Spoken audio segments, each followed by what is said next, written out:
போகிற வழிக்கு புண்ணியம் சொல்லி ஒரு ஷார்ட் வீடியோ, ஒரு 3 பகுதியாக 3 வீடியோ பார்த்துருக்கோம்.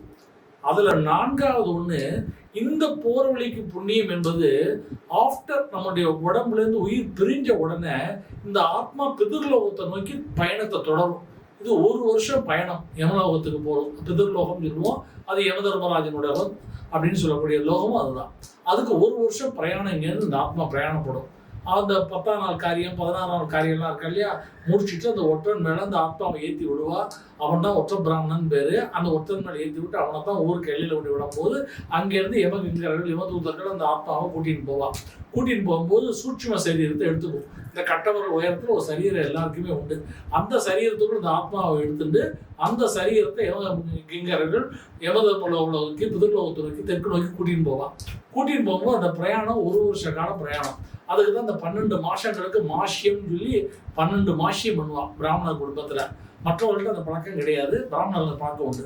அந்த மாசியங்கள் கொடுக்கும்பொழுது அந்த ஆத்மாவுக்கு அந்த பிண்ட சுரூபம் கிடைச்சு அந்த ஆத்மா திருப்தியோட போகும். இல்லைன்னா அந்த யமகிங்கர்கள் என்ன பண்ணுவான்னா, நீ இவ்வளோ தூரம் பிள்ளை பொண்ணு அப்படின்னு சொத்து வீடு வண்டி வாகனங்கள்லாம் குழந்தைகளுக்காண்டி சேர்த்து வச்சு வளர்த்து ஆசாசியை வளர்த்து பாரு, உனக்காண்டி ஒரு மாசியம் கூட பண்ணல, உனக்காண்டி அந்த பிரேத சம்ஸ்காரம் கூட ஒழுங்காக பண்ணலை அப்படின்லாம் சொல்லி அந்த ஆத்மாவை ஹிம்சை பண்ணுவான்.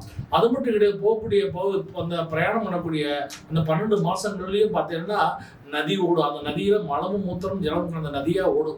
அதுல பிரயாணம் பண்ணும். இதே இது பிள்ளைகள் சரியான கர்மா பண்ணியிருந்தான்னா அந்த நதி நல்ல ஒரு சந்தன குழம்பு மாதிரி நதியில கூட்டிட்டு போவா.